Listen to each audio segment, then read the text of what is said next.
Nah, pada kesempatan kali ini, Ibu akan membahas tentang tugas yang kemarin kalian kerjakan, ya. Kita mulai saja.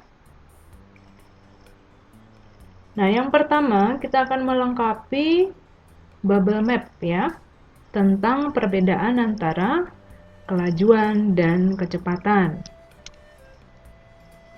Untuk bagian yang pertama, ya.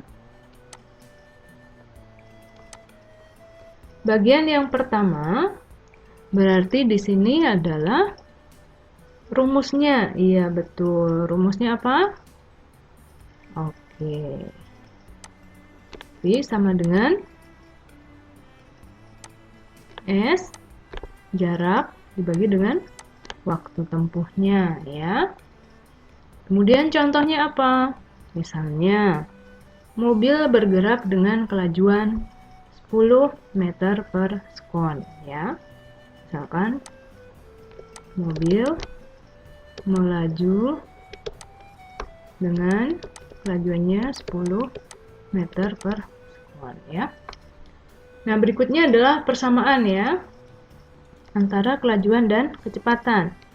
Untuk persamaannya yaitu memiliki satuan meter per sekon, ya, dan keduanya berkaitan dengan gerak. Oke. Kita lanjutkan pada bubble sebelah kanan. Nah, di sini kecepatan, ingat, berkaitan dengan apa? Berkaitan dengan apa? Oke. Dengan perpindahan. Kemudian alat ukurnya. Alat yang digunakan untuk mengukur kecepatan yang sering kita temui adalah GPS, ya, atau Ground Positioning System, ya. Contohnya apa? Kalau tadi di sini hanya mobil melaju dengan kelajuan 10 meter per sekon, maka di sini bisa kita tambahkan, ya. Mobil bergerak dengan kecepatan 10 meter per sekon ke arah timur misalkan, ya. Oke, sudah jelas ya? Baik, kita lanjutkan berikutnya. Perhatikan tabel di bawah ini, ya. Tabel antara waktu dan jarak tempuh bersepeda, ya. Nah, dari tabel tersebut kita diminta untuk menentukan kelajuan dan percepatan, ya.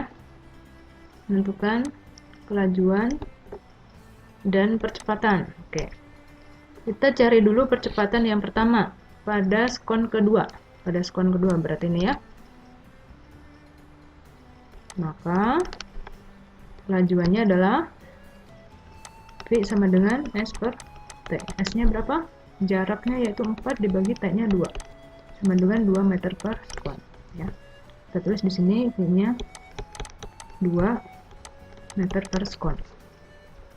Kemudian pada sekon keempat, ya, maka V-nya masih sama S per T.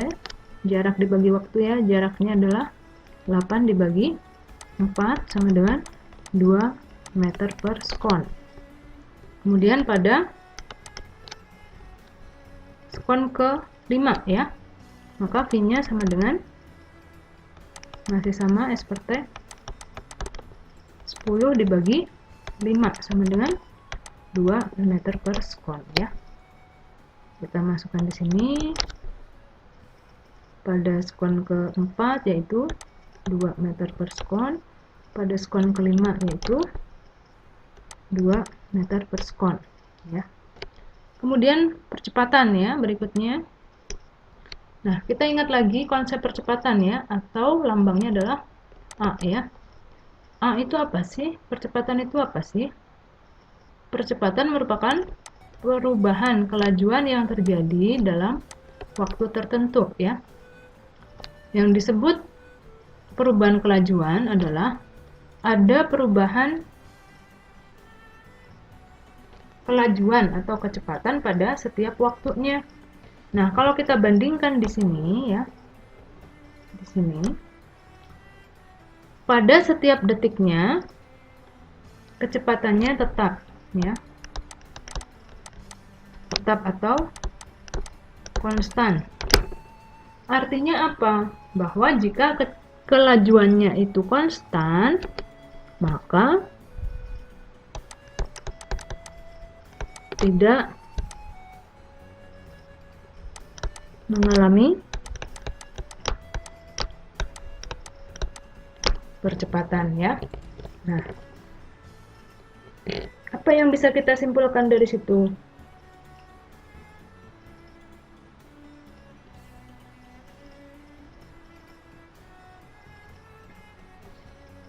Bahwa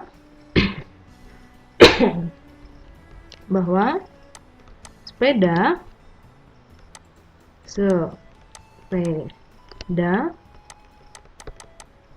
tidak mengalami perubahan kelajuan.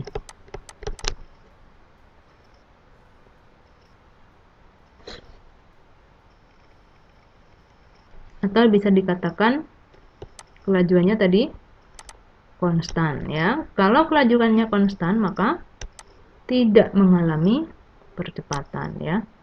Dan percepatannya sama dengan 0 ya. Nah, itu kesimpulannya. Mudah ya? Oke. Nah, berikutnya kita bahas soal yang pertama. Sebuah mobil yang mula-mula diam bergerak dipercepat beraturan hingga kecepatannya menjadi 72 km per jam setelah bergerak selama 30 sekon. Percepatan yang dialami mobil tersebut adalah, nah kita tulis apa yang diketahui. Kalau mobil itu mula-mula diam, artinya kecepatan awalnya itu sama dengan 0 ya. Kemudian bergerak dipercepat beraturan hingga kecepatan akhirnya 72 km per jam dalam waktu 30 sekon. Yang ditanyakan adalah berapa percepatannya, atau lambangnya A ya. Nah, pertama yang harus kita perhatikan adalah satuan dari besaran yang diketahui. Misalnya, di sini satuan dari kecepatan kilometer per jam, sedangkan satuan waktunya dalam sekon. Maka kita harus menyesuaikan terlebih dahulu ya. Maka yang 72 km per jam kita jadikan meter per sekon ya. 72 km itu ada berapa meter? Berarti kita kalikan dengan 72 kali 1000 ya. Dibagi dengan 1 jam itu ada berapa sekon? 3600 sekon. Maka kita sederhanakan 20 bawah, 20 atas ya. Kemudian 36 dengan 72. Di sini dapat 2, di sini dapat 1. Maka tinggal 2 dikali 10 dibagi 1 meter per sekon sama dengan 2 kali 10 bagi 1 sama dengan 20 meter per sekon. Nah, kita boleh tulis di sini sama dengan 20 meter per sekon. Nah, sekarang satuannya sudah sesuai ya. Baru kita jawab untuk percepatannya. Maka A sama dengan delta V dibagi dengan T ya. Delta V itu apa? Perubahan kecepatan. Perubahan kecepatan merupakan kecepatan akhir dikurangi dengan kecepatan awal dibagi waktu. Kecepatan akhirnya 20 dikurangi kecepatan awalnya 0 dibagi dengan 30. Jadi hasilnya 20 per 30 atau 2 per 3 meter per sekon kuadrat. Nah, kalau sampai sini saja jawaban kalian itu sudah Betul ya. Namun jika ingin diubah dalam bentuk desimal, maka 2/3 meter per sekon kuadrat itu sama dengan 20 dibagi 3. Maka 0,67 meter per sekon kuadrat ya. Ini juga boleh ya. Oke, mudah ya. Berikutnya, buah kelapa yang sudah tua dan matang jatuh dari pohonnya ya. Jika percepatan gravitasi 10 meter per sekon kuadrat, berapakah kecepatan buah kelapa setelah jatuh selama 3 sekon? Untuk soal yang kedua, buah kelapa yang sudah tua dan matang jatuh dari pohonnya. Jika percepatan gravitasi 10 meter per sekon kuadrat, berapakah kecepatan buah kelapa setelah jatuh selama 3 sekon? Nah, di sini diketahui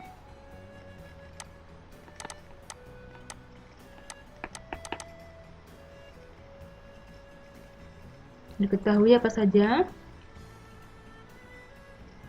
Kecepatan awal ya.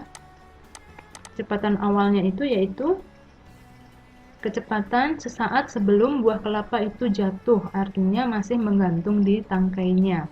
Maka buah kelapa dalam keadaan diam. Kalau diam artinya kecepatan awalnya sama dengan 0 meter per sekon. Kemudian kecepatan gravitasi yaitu G 10 meter per sekon kuadrat. Kemudian waktu setelah jatuh 3 sekon. Yang ditanyakan adalah berapakah kecepatan akhirnya setelah 3 sekon ini? Maka jawab percepatan merupakan perubahan kecepatan min V0 per T ya. Nah, di sini ada A. A itu apa sih? Percepatan benda. Percepatan benda yang jatuh itu adalah percepatan gravitasi bumi ya, yaitu 10. Maka ini adalah A. Nah, kita bisa masukkan 10 meter per sekon kuadrat sama dengan Vt-nya dicari dikurangi V0-nya yaitu 0 dibagi dengan T-nya yaitu 3 sekon ya. Yang mau kita cari siapa? Vt ya. Maka 3 sekon dengan 10 meter per sekon kuadrat bisa kita kalikan silang ya. Kita kalikan, maka menjadi 10 meter per sekon kuadrat dikali dengan 3 sekon sama dengan Vt min 0 ya. Maka ini menjadi 10. Maka ini menjadi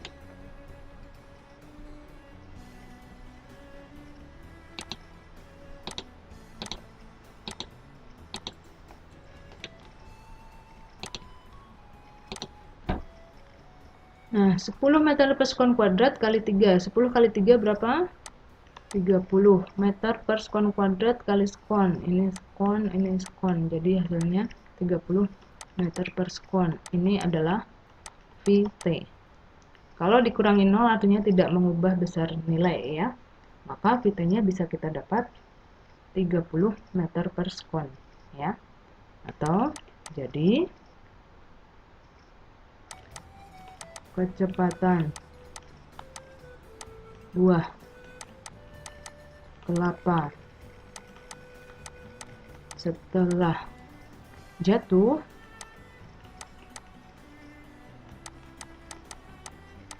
selama 3 sekon adalah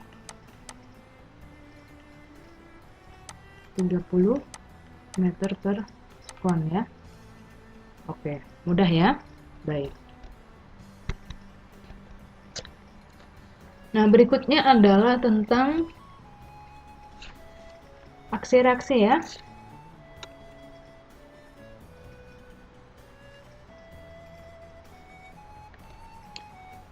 Nah, di sini kita diminta untuk menggambarkan gaya pasangan aksi reaksi. Sudah diberi contoh di situ yaitu pada saat kita memukul tembok ya.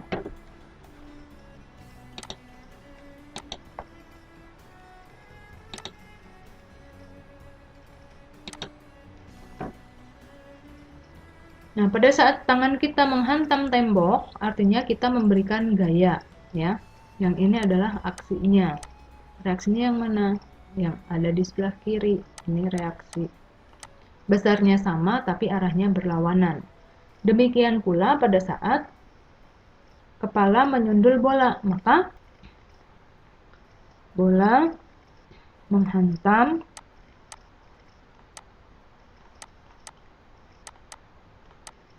kepala. Nah, gambar gaya reaksinya bagaimana? Berarti arahnya ke bawah ya. Nah, kurang lebih seperti itu. Ini adalah gaya reaksi. Berikutnya yang B. Kaki perenang mendorong dinding kolam, maka reaksinya adalah dinding kolam mendorong kaki perenang, ya.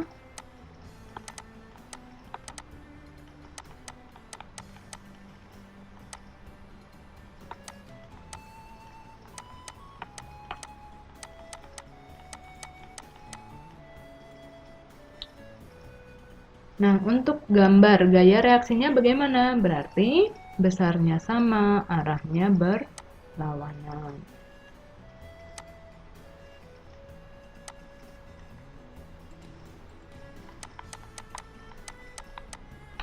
Reaksi ya.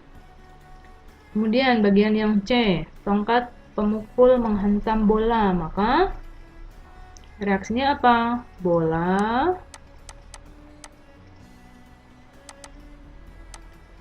menghantam tongkat pemukul. Ya. Untuk gaya reaksinya bagaimana? Bola akan menghantam kepala ya. Bola akan. Nah, untuk gaya reaksinya berarti arahnya ke kiri, besarnya sama, arahnya berlawanan ya. Gaya reaksi. Kemudian contoh yang lain, misalkan kamu sedang menendang bola ya. Berarti kaki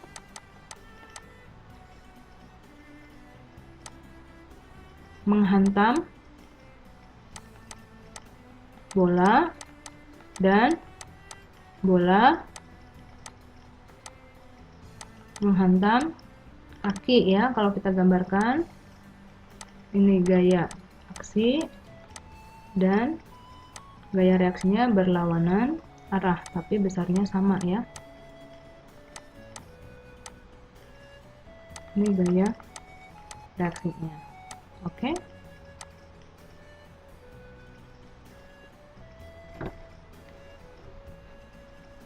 Nah, bagaimana, bisa dipahami ya? Kita lanjutkan saja.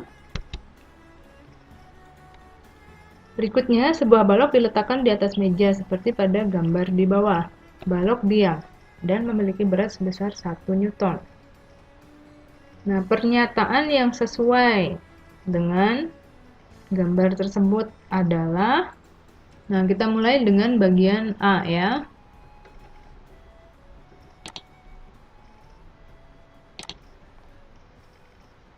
Gaya berat W balok 1 Newton disebabkan oleh bumi atau lantai. Ingat, gaya berat disebabkan karena apa? Gravitasi bumi. Berarti jawabannya adalah bumi ya. Kemudian yang B, lantai menahan balok dengan gaya normal N dan arah yang berlawanan dengan W. Besar N adalah, mana N? N itu adalah gaya normal ya. Gaya normal atau gaya tekan yang diakibatkan oleh adanya interaksi dua bidang yang saling bersentuhan. Maka nilai dari gaya normal itu besarnya sama dengan besar gaya beratnya, ya. Berarti jawabannya adalah sama dengan W, ya. Kemudian yang C, karena balok berada pada keseimbangan, maksudnya diam, maka total gaya yang bekerja pada balok adalah, ingat, ini berkaitan dengan hukum pertama Newton, ya, dimana sigma F sama dengan 0, ya. Jadi meskipun di sini banyak gaya, ada gaya berat, ada gaya normal, ada gaya gesek, ada gaya luar, tapi karena jumlah gaya-gaya yang bekerja itu sama dengan 0, maka benda itu diam, ya. Total gayanya jadi berapa? Ya sama dengan 0, ya. Kemudian berikutnya, nilai N sama dengan W dan N berlawanan arah dengan W, ya. Maka N dan W merupakan, ingat, apakah dia pasangan aksi reaksi? N dengan W, ya. Meskipun tadi itu nilainya sama, ya, besarnya sama, tetapi gaya normal dengan gaya berat ini bukan merupakan pasangan aksi reaksi, ya. Kenapa? Dari titik tangkapnya saja sudah berbeda, ya. Kalau gaya normal yang arahnya ke atas, ini berarti pasangan reaksinya adalah gaya normal yang arahnya ke bawah atau yang N aksen, ya. Sedangkan untuk gaya berat, ya, yang arahnya ke bawah, ini pasangan gaya reaksinya adalah gaya berat yang arahnya dari pusat bumi, yaitu W aksen. Maka N dan W bukan merupakan pasangan aksi reaksi. Hal ini disebabkan karena apa? Karena kalau pasangan aksi reaksi itu selalu bekerja pada dua benda yang berbeda, ya. Nah, dapat dilihat bahwa N dan W keduanya bekerja pada benda yang sama, ya. Berarti ini jawabannya yang ini, ya. Oke. Gimana? Mudah, ya? Baik. Terima kasih.